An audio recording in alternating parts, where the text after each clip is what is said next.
Bien-aimés dans les Seigneurs, pour votre édification, croissance spirituelle et le salut de vos âmes, retrouvons-nous chaque mercredi à 16h30 pour le culte d'enseignement. Cette année de jubilé, chacun va rentrer dans sa propriété. Vendredi à 17h juste pour le culte de délivrance. Et chaque dimanche de 7h juste à 10h juste pour le premier service et de 10h30 à 13h juste pour le second service. Nous sommes au numéro 30 de l'avenue des Cimetières au quartier Bel-Air dans la commune Kampemba à Lubumbashi.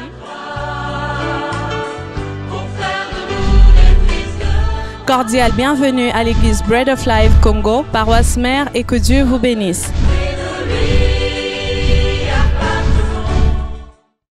Je voudrais annoncer d'abord à l'église qu'il faut respecter les gestes barrières. Il est vrai que Dieu nous protège. Il combat pour nous parce que nous avons vécu comment Dieu nous a soutenus depuis le début de cette maladie, à la première vague, à la deuxième, à la troisième. Il nous soutiendra même à la 20e vague. Mais à nous aussi de prendre quand même des gestes barrières, notamment les lavages de mains à l'entrée. Je pense qu'on va prendre toutes les dispositions. Et aussi la distanciation, évitez de vous toucher à la main, et gardez votre masque pendant tous les déroulements du culte. Nous avons besoin de vous. Nous ne voulons pas vous perdre. Alléluia. Non pas seulement vous perdre, même si la maladie peut vous atteindre et que vous vous en sortez, mais cette souffrance-là, nous voulons vous en épargner. Gloire au Seigneur. Vous allez le faire. J'aime déjà ceux qui gardent leur masque, que Dieu vous bénisse. D'ailleurs, il y a un homme de Dieu qui vous avait même offert de masques pour que cela ne puisse pas vous concerner. Ça, c'était le communiqué. Gloire à toi, Seigneur. Béni soit ton nom ce matin. Béni soit ton nom ce matin. Béni soit ton nom ce matin dans nos vies. Tu es le Dieu qui existe par toi-même. Les temps t'a trouvé existant et les temps te laissera existant. Il n'y a point de Dieu semblable à toi. Nul n'est comme toi parmi les dieux. Tu es l'unique et le véritable. Jéhovah Adonai, le Dieu souverain, nous te bénissons ce matin. Shakatarabande le bonda. Gloire à toi, Éternel. Où est ma bouche d'une onction particulière venant de toi? Yes. Bénis ton peuple, Seigneur. Ton peuple est venu t'attendre et parler ce matin. Bénis leur vie. Au nom de Jésus. Amen. Gloire au Seigneur. Est-ce qu'il y a quelqu'un qui peut acclamer le Seigneur?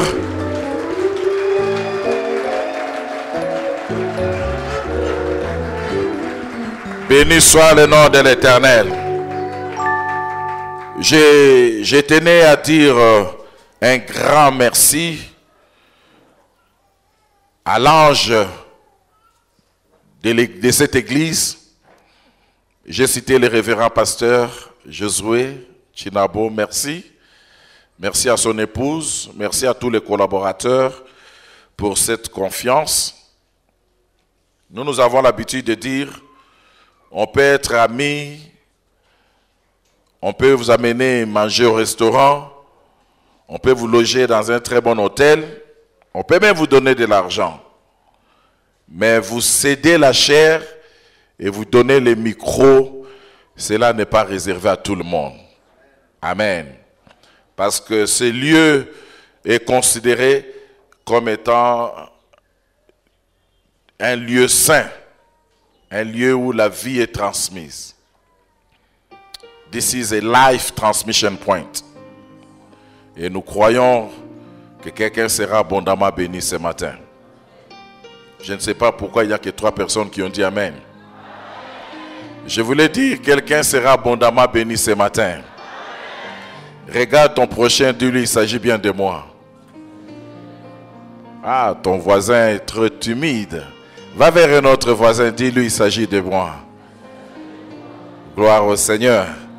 Et je tenais à dire également un grand merci à mon ami, on s'appelle Mouenadjan, le pasteur Dieudonné. Avec lui, on a fait de grandes choses en Chine, en Angola, à Kinshasa, presque partout, avec son épouse. Que le Seigneur vous bénisse. Et merci de m'avoir amené jusqu'ici. Merci également au pasteur Louvaï Kaola Monjimo. Et au nom de mon épouse, au nom de tous mes enfants, au nom de l'église Pain de Vie, Assemblée Christ Pain de Vie que je dirige en France, nous vous transmettons nos salutations fraternelles. Que le Seigneur vous bénisse. J'ai appris que l'église ici s'appelle Bread of Life. Donc nous sommes dans la même église. Parce que chez moi, c'est l'Assemblée Christ Pain de Vie. Il suffit juste de traduire ça en français et en anglais. Donc c'est la même église. Amen.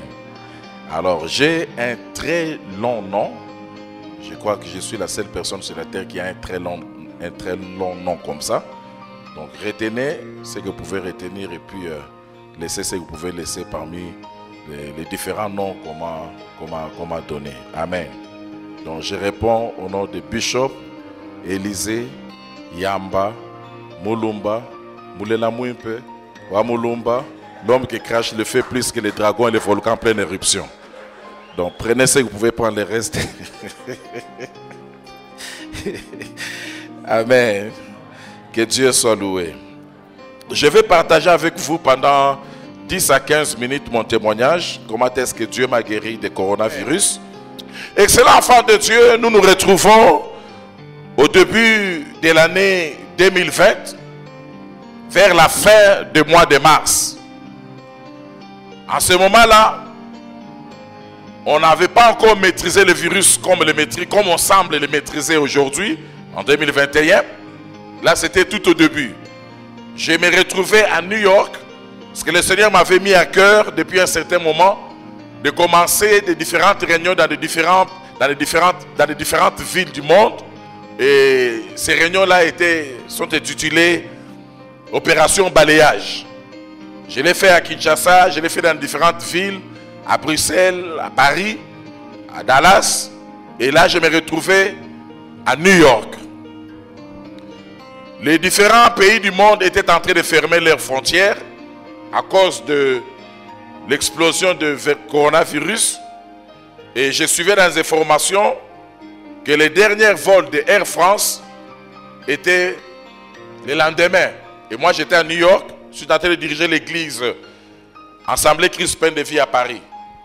Je me suis dit, je ne vais pas rester à New York. Je ne vais pas être confiné à New York. J'aimerais au moins être confiné ensemble avec les miens en France. Alors j'ai réenregistré mon billet pour partir le lendemain. Donc j'ai dû prendre les derniers vols d'Air France qui quittaient New York pour JFK pour Paris-Charles de Gaulle. Frères et sœurs, je ne saurais pas vous dire avec exactitude où est-ce que j'avais pu être contaminé. Est-ce que c'était dans l'avion que j'avais pris? Je ne sais pas. Est-ce que c'était à l'aéroport Charles de Gaulle à Paris? Je ne sais pas. Mais c'est comme si c'était à New York. En voyant les pourcentages de contamination qui se suivaient à New York et la majorité des gens qui mouraient, je me suis dit que ça devait être sûrement à New York. Alors quand je suis arrivé à Paris, finalement on nous a confinés. La première semaine, j'ai commencé à ressentir tous les symptômes de quelqu'un qui a la malaria mélangée avec le typhoïde. Alors, je me suis dit, est-ce que c'est la malaria? Je ne comprenais pas. Je commençais à prendre le Doliprane et chaque jour qui passait, c'était des douleurs atroces qui continuaient à s'accentuer. J'avais des maux de tête, des migraines, alors je ne saurais pas vous décrire. J'avais la fièvre qui ne baissait pas et je suis resté à la maison, j'essayais de prendre, on m'a dit de prendre le tangawizi, le njinja, on m'a dit de prendre aussi, on me massait avec les Vicks des Chinois, j'essayais de prendre aussi tous les médicaments qu'on me disait que je prenais, mais ma situation ne faisait que s'aggraver et je ne savais pas si c'était quoi. Au bout de 20 jours, la nuit Je n'arrivais plus à bien respirer. Et finalement, j'ai appelé les pasteurs avec qui on reste ensemble, le pasteur Pascal. Je lui ai dit, là, je sens que ça ne va plus. Parce que j'ai commencé à avoir des difficultés au niveau de la respiration. Je lui ai dit d'appeler l'ambulance. Excellent enfant de Dieu, c'était autour de 20 h. On a appelé l'ambulance à 20 h. L'ambulance est arrivée à 2 h du matin. Vous comprenez que c'était à l'époque où les hôpitaux étaient débordés. Il n'y avait plus d'endroits pour mettre les malades. Les ambulanciers, ils étaient sérieusement débordés. Imaginez-vous de 20 h à 2 h du matin. Si c'était quelqu'un qui était appelé à mourir, je pouvais mourir entre ces temps-là. Alors finalement à 2 h du matin, les ambulanciers ils arrivent. Ils me regardent juste avec les yeux. Ils m'ont dit, monsieur, vous avez le coronavirus. Ça, c'est le coronavirus. Alors on m'a pris. On est arrivé à l'hôpital. Ils ont commencé à me donner les premiers soins en attendant que le docteur ne puisse venir. J'étais suivi par 3 différents docteurs, 2 Français et 1 Asiatique. Le 3e jour, comme ma situation était en train de s'aggraver, ma tension ne baissait pas. J'étais toujours à 20, ça baissait à 19. Et ma température était à 41, 40, si ça baisse c'est 39. Et le 3e jour, j'ai été soumis à l'échographie. On devait contrôler tout mon système respiratoire. Les résultats sont sortis, on m'a montré les clichés par les 3 médecins. Et ils m'ont dit ouvertement, monsieur Moulumba, ton cas est le pire de tous les cas que nous avons réceptionnés dans cet hôpital depuis le début de la pandémie. Excellent enfant de Dieu, cette voix, cette phrase, cette parole que le docteur m'avait dit, c'était comme l'ange de la mort, le démon de la mort qui m'avait parlé. C'était comme le diable lui-même. Cette parole a su démolir tous les murs de protection que j'avais érigés dans ma vie. Pourquoi? Parce que je voyais autour de moi, dans cette salle de réanimation où on m'avait mise, on nous avait tous entassés ensemble. Et tous les 3 h, 4 h du temps, il y avait toujours quelqu'un qui mourait. Je pouvais voir, après 3 h du temps, quelqu'un qui meurt, on vient, on les prend, on les jette dans les morts. 3 h autres, après, celui qui est à ma gauche, on remplace quelqu'un d'autre. Chaque 3 h du temps, il y avait quelqu'un mort. Ce qui fait que j'ai fait 12 jours et 12 nuits à l'hôpital. Et dans l'espace de 12 jours, j'ai comptabilisé environ 25 personnes qui sont mortes. Ça rien que dans la cellule où moi j'étais. 25 personnes dans l'espace de 12 jours. C'est comme ça que j'avais dit à Dieu, Seigneur, si tu me guéris, je passerai partout pour proclamer tes bontés à mon égard. Et comme j'avais fait 12 jours, donc je passe dans 12 différents pays et 12 différentes villes pour témoigner la grâce et le bonheur que le Seigneur m'a fait vivre. Amen. Excellent enfant de Dieu, lorsque les résultats sont sortis, comme je vous ai dit, les docteurs m'ont dit que mon cas était le pire de tous les cas. Je me suis dit, mais les gens qui sont à ma gauche et à ma droite sont en train de mourir tous les 3 et 4 heures du temps. Et moi, on me dit que mon cas est le pire de tous les cas que cet hôpital a réceptionné depuis le début de la pandémie. Sûrement, I'm the next online. Mais nous était devenu très très long. Je ne pourrais pas vous dire que j'ai prié ou j'intercédais. Parce que je n'avais pas la force de prier. Vous vous rendez compte que du lit où j'étais, jusque là où il y avait des installations hygiéniques, c'était environ 3 mètres. J'étais incapable de me déplacer pour arriver à 3 mètres pour aller me soulager. Ce qui fait que tous mes besoins, je les faisais maintenant sur place. Et pour respirer, parce qu'on m'a montré mes poumons, tous mes poumons étaient complètement bousillés. Et on m'a montré les clichés de mes poumons, je ne pouvais même plus respirer. Ce qui fait qu'on devait me mettre double masque d'oxygène pour pouvoir respirer. Le 5e jour, pour rendre mon témoignage un peu plus court, le 5e jour, les médecins sont venus pour me mettre dans le coma. Et moi, je ne savais pas. J'étais en train de rêver. C'était vers 23 h. Pendant que je dormais, j'ai eu une succession de visions. Une des visions, je me suis retrouvé à la frontière Palestine-Israël, une frontière que je connais très bien pour avoir été là-bas environ 20 fois. Et là, je vois un très grand portail qui touchait presque le firmament. Et il y avait des êtres qui m'accompagnaient.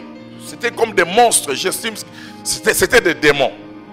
Ils étaient avec moi, arrivés à la frontière. Le portail, là, ça s'est ouvert automatiquement. Et ces êtres qui m'accompagnaient, ils ont commencé à m'intimider. Ils m'ont dit, entre là-dedans. Alors j'ai entendu une voix claire. J'estime être la voix du Seigneur. Cette voix m'a dit, Élisée Moulumba, n'entrez pas là-bas. Car tous ceux qui entrent là-bas, ils ne reviennent pas de l'autre côté. Et dans mon sommeil, j'ai compris qu'il s'agissait bien de la frontière entre la vie et la mort. Alors, j'ai commencé maintenant à réfléchir. Je me suis dit, ces gens, j'étais avec eux dans un autre amphithéâtre. Ces êtres, j'étais avec eux dans un autre amphithéâtre. Et ils me disaient, ils me faisaient entrer dans un jeu dont je ne maîtrisais pas les principes et les règles. Mais ils me forçaient quand même à jouer ces jeux-là. Parmi ces jeux, je devais répéter toutes les écritures qui devaient s'afficher sur les tableaux. Alors, parmi ces écritures-là, il y avait une phrase qui disait « Car je sers déjà de libation ». On m'a dit « Répète ». J'ai répété « Car je sers déjà de libation ». La deuxième phrase « Car le moment de mon départ est arrivé ». C'est un verset qui semblait être dans le sommeil. Je me suis souvenu, ça semble être comme le verset biblique où l'apôtre Paul disait à Timothée, je sers déjà de libation, le moment de mon départ est arrivé. Alors je me suis dit, moi, le moment de mon départ n'est pas encore arrivé. Pourquoi il m'oblige de répéter que le moment de mon départ est arrivé? Excellent enfant de Dieu, nous sommes appelés à être enracinés dans la parole de Dieu. Parce qu'à chaque fois que le diable viendra nous attaquer, il viendra toujours avec un semblant de la parole de Dieu. Le diable connaît bien la parole de Dieu. Lorsqu'il a tenté Adam et Ève dans le jardin d'Éden, il est venu avec un semblant de la parole de Dieu. C'est-à-dire, il a fait sortir les tests hors de ce contexte pour les faire tomber dans les prétextes. Et quand il a tenté Jésus-Christ, c'était toujours avec un semblant de la parole de Dieu. Alors là, je me suis dit, non, moi, le moment de mon départ n'est pas encore arrivé. Ce qui fait que je me suis arrêté, c'est la première phrase qui disait quand je sers déjà la libation. Alors ils m'ont dit, mais récite la deuxième phrase, non? Je les ai dit, mais non, moi je ne vais pas réciter cette phrase parce que le moment de mon départ n'est pas encore arrivé. Alors ils s'étaient énervés contre moi. C'est comme ça qu'ils m'intimidaient avec leur voix pour pouvoir entrer, passer de l'autre côté. Alors quand la voix m'avait dit, lorsque la voix m'a dit, Élisée Moulumba, n'entrez pas là-bas parce que tous ceux qui rentrent là-bas, ils ne reviennent pas de l'autre côté. J'ai senti comme un réarmement spirituel en moi. J'ai senti comme une autre autorité qui m'avait été confiée. Je me suis levé et j'ai dit à ces êtres qui m'intimidaient, je les ai dit, fini avec vos blagues. Je ne me souviens pas avoir signé une alliance, un pacte ou un contrat quelconque où je dois répéter ou faire tout ce que vous me demandez de faire. Ça n'est fini là. Moi, je n'entrerai pas là-bas. Si vous voulez, vous pouvez entrer. D'ailleurs, c'est fini, je ne serai plus avec vous ici. En parlant ainsi, je me suis levé et j'ai commencé à partir. J'ai parti, je me souviens, je suis allé très très loin, des kilomètres et des kilomètres. Mais chose bizarre, j'ai continué à le voir et j'ai continué à entendre tout ce qu'ils étaient en train de se dire. Mais eux, ils ne me voyaient plus. Donc, ils formaient, c'était comme des complots, une conspiration qu'ils faisaient contre moi. Ils changeaient de nouvelles stratégies. Comment est-ce qu'on va faire pour pouvoir la voir? Je suis arrivé très loin et je continue toujours à les entendre et je continue toujours à la voir. La toute dernière vision pour pouvoir m'arrêter, je me retrouve dans un cimetière que je connais au Texas, là-bas, un très beau cimetière, très grand. Alors je vois les mêmes êtres là, cette fois-ci scindés en deux parties. Il y avait les uns qui creusaient de l'autre côté et il y avait les autres qui creusaient aussi de l'autre côté. Mais entre eux, ils se disputaient. Ceux qui étaient de l'autre côté, ils disaient, c'est ici qu'on va l'enterrer, parlant de moi. Et ceux qui étaient de l'autre côté disaient aussi, non, non, non, c'est ici, lui, c'est ici qu'on va pouvoir l'enterrer. Je les voyais et je les entendais, mais ils ne me voyaient plus. Subitement, frères et sœurs, je vois un être géant qui apparaît, vêtu de fin lait éclatant. Je n'ai jamais vu un être humain comme ça. Il était gros, il était élancé. Maintenant, quand j'ai regardé sur ses pieds, j'ai vu que ses pieds ne touchaient pas le sol. C'est là que j'ai compris, ce n'était pas un être humain, c'était l'ange. Et j'ai compris que c'était le chérubin qui était venu pour me protéger. Il pose la question à ces êtres-là. Qu'est-ce que vous êtes en train de faire? Les êtres-là ont dit, c'est ici qu'on va l'enterrer. Ceux qui étaient de l'autre côté, ils ont dit, non, c'est ici qu'on va l'enterrer, en parlant de moi. Alors, il a haussé le ton. Je n'ai jamais entendu un ton comme ça. Il a haussé le ton sur eux, il commence à les gronder. Quoi? Depuis quand vous vous enterrez des vivants? N'est-ce pas les morts que vous avez l'habitude d'enterrer? Pourquoi vous continuez à creuser? D'ailleurs, alors il fait comme ça. D'ailleurs, pour lui, il a été décidé de l'autre côté qu'il ne mourra pas. Pourquoi vous continuez à creuser? Frères et sœurs, en parlant ainsi, il a soufflé dans sa bouche. Lorsqu'il a soufflé, 3 autres êtres semblables à lui, les chérubins, ont apparu, cette fois-ci avec des tracteurs. Ils se sont mis à démolir tout ce qui me semblait être comme sépulcre, comme cercueil, comme arbre. Ils ont tout démoli. Et avant de partir, j'ai vu un grand tableau et une main qui traçait l'écriture. L'écriture, ce qui était écrit était: tu es passé de la mort à la vie. Ici sera érigé un grand temple. Je sursaute comme ça. Il était 2 h du matin. Les 3 médecins, dont 2 Français et une Asiatique, derrière eux, un très bon nombre d'infirmières, parce que vous vous souvenez, à cette époque-là, l'année passée, les médecins, les scientifiques, les chercheurs, ils tâtonnaient encore. Ils ne savaient pas quoi administrer aux gens parce qu'ils ne maîtrisaient pas, ils ne savaient pas c'était quoi. De battre les mains. Ils étaient en train de m'applaudir. Alors j'enlève le double masque d'oxygène qu'on avait mis sur moi. Je leur ai posé la question: pourquoi vous applaudissez? Qu'est-ce qui se passe? Ils ont dit: Monsieur Moulumba, nous t'avions dit le 3e jour de ton hospitalisation que ton cas était le pire de tous les cas que nous avons réceptionnés dans cet hôpital depuis le début de la pandémie. Alors, gloire à Dieu. Quelqu'un m'entend? Si vous m'entendez, dites amen. Vos amens n'ont pas de vitamine. Excellent enfant de Dieu. Alors, je pose la question à ces médecins: pourquoi vous applaudissez? Ils ont dit: Monsieur Moulumba, nous t'avions dit que ton cas était le pire de tous les cas que nous avons réceptionnés dans cet hôpital depuis le début de la pandémie. C'est parce que tous tes poumons étaient complètement bousillés. Aujourd'hui, c'est le 5e jour. Nous étions venus pour te mettre sous le coma parce que rien n'évoluait dans ta vie. Mais maintenant, là, on ne comprend pas. Nous venons de checker ta température. Normal, ta tension. Normal, tout est en train de se stabiliser. Et pourtant, c'est le même médicament qu'on est en train de te donner. Moi, j'avais compris à l'intérieur de moi ce que les médecins n'avaient pas compris. Qu'est-ce que moi j'avais compris? La victoire venait d'être remportée dans le monde spirituel. C'est pourquoi je dis aux gens: longa na butu, okolonga na moi. Ce kolongi na butute, okolonga na moi te. Amen. C'est comme ça qu'au bout de 8 jours, ils sont venus encore faire d'autres examens. Ils m'ont dit: mais on est en train de voir une grande restauration. Tes poumons qui étaient complètement bousillés, la lueur où va ta santé, surtout tes poumons, si ça continue à être comme ça, en tout cas, il n'y aura plus de raison qu'on puisse te garder ici.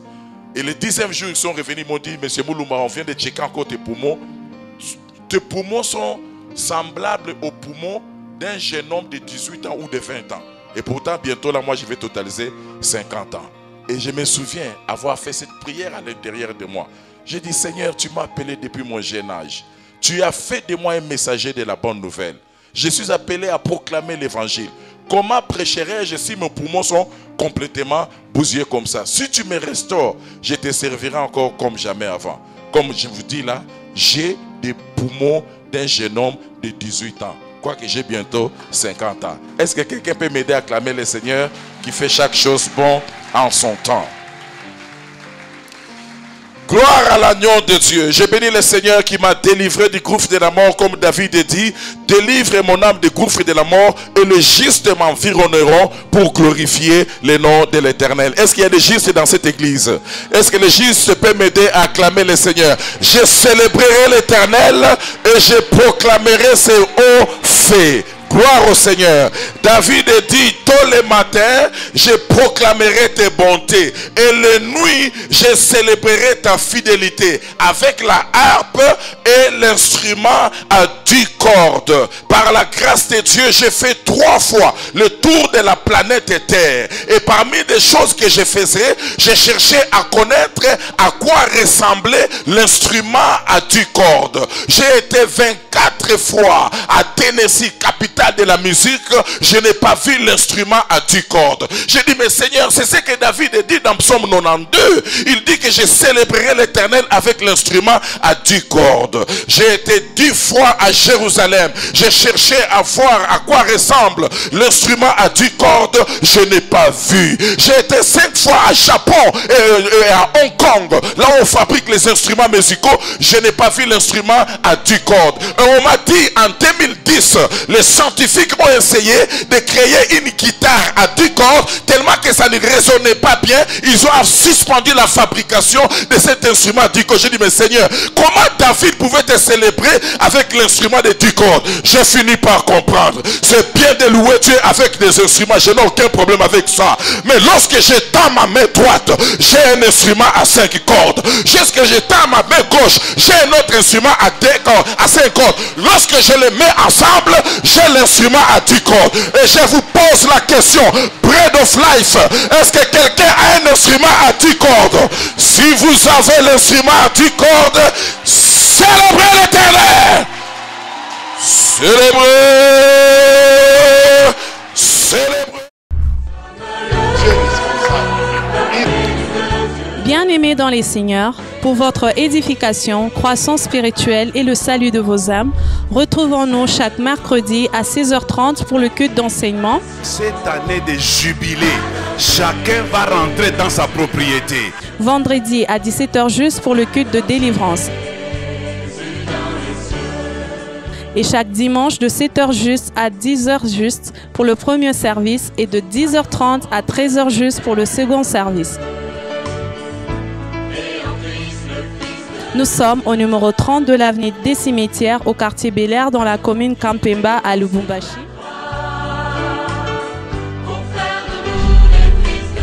Cordial bienvenue à l'église Bread of Life Congo, paroisse mère, et que Dieu vous bénisse.